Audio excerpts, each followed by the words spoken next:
Magandang umaga po, Luzon, Visayas at Mindanao. Araw po ngayon ng Lunes, ika-9 ng Pebrero taong 2025. At ito, alas 8 na po ng umaga. So habang patungo ako ngayon sa trabaho ko, Camp Aguinaldo, saglitan po natin ang update dito sa may West Avenue kung ano yung ganap sa kabila ng papalapit ng installation ng mga steel box girders dito patawid ng EDSA. So kailangan nating ibahagi yung update natin pag patungo tayo sa trabaho. So mula dito sa may SM North EDSA concourse, yan, pakita ko sa inyo yung concourse mismo patawid dito sa Emerson Building. Tapos yung escalator dun sa dulo, hindi naman nagagamit. Yan sa may Center Island. Meron ding escalator dito, elevator. Tapos dito naman, may pagkakahalin tulad siya sa Ortigas mismo yung ginagawang concourse din. Sa gitna ng ilalim ng viaduct ng MRT3 patungo dun sa Busway, Ortigas, ganito yung itsura.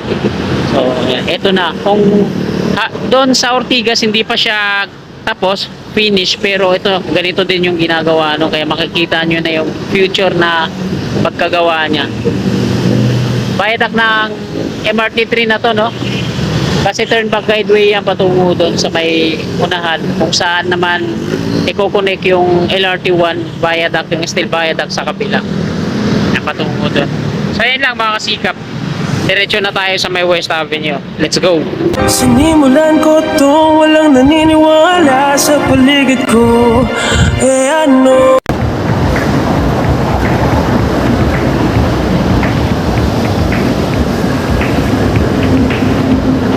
Yan, para Mount EDSA.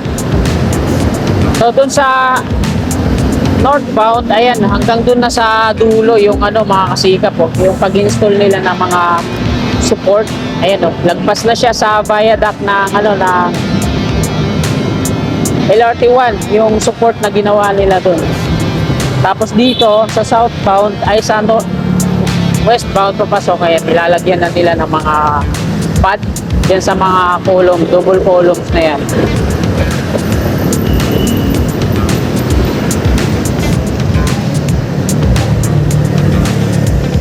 So dito naman, ito naman yung latest na update dito. So wala pang gaano,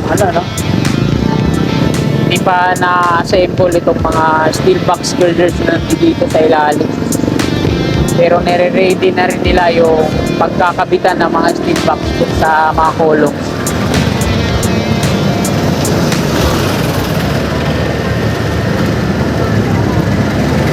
Marami na to nakahilera patungo doon, mga steel box girders.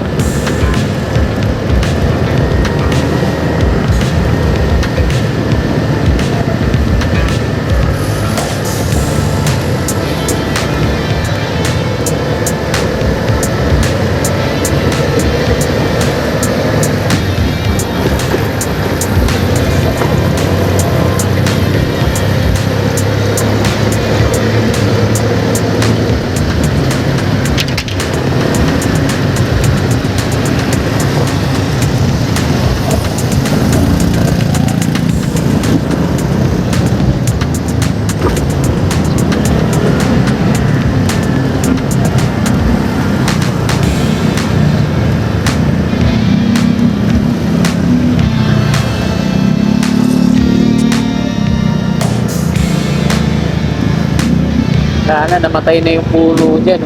Tinanggal kasi yung yung balot sa kanya, yung parang paso na malaki.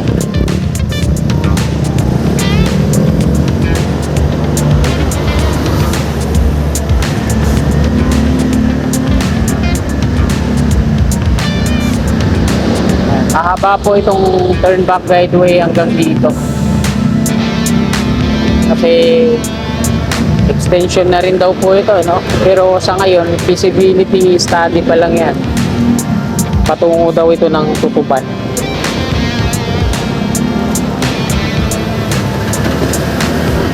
Kaya ganito kahaba yung turn back guideway.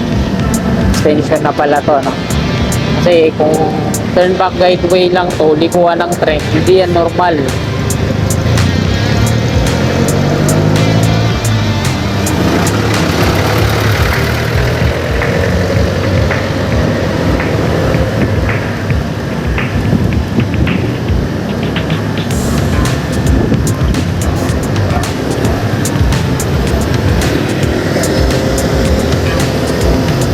pa yung viaduct ng ano eh, no, ng MRT 7 sa NECR North-South Commuter Railway Project. Yung Phase 1, Phase 2, at Phase 3. So yung mga ginamit nilang ano doon sa viaduct, yung mga segmental box girders.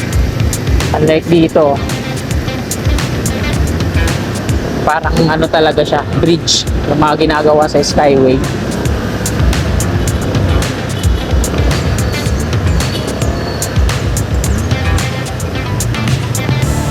So, nandito na tayo sa dulo mga kababayan, examiner intersection. So, hanggang dito pa lang yun. Balik na ulit tayo sa EDSA.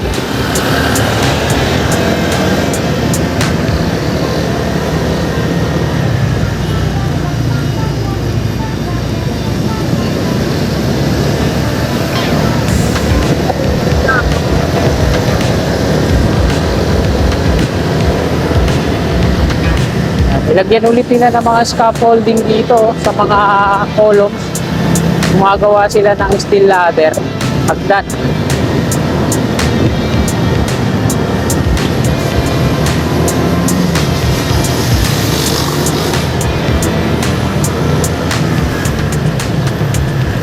Ito yung mga malalaking crane na to. Dadalhin yan dun sa dulo pag nag-install na ng mga steel box. So itong month na to, February, ano, magkakaroon na yan ng resulta. Installation doon.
Lifting sila dito, mga steel bar.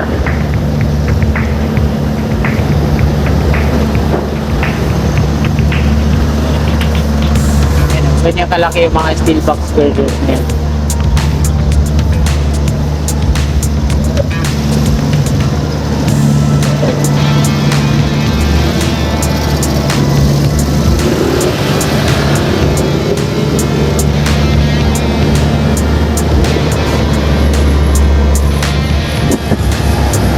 Man-lift nila, no? So,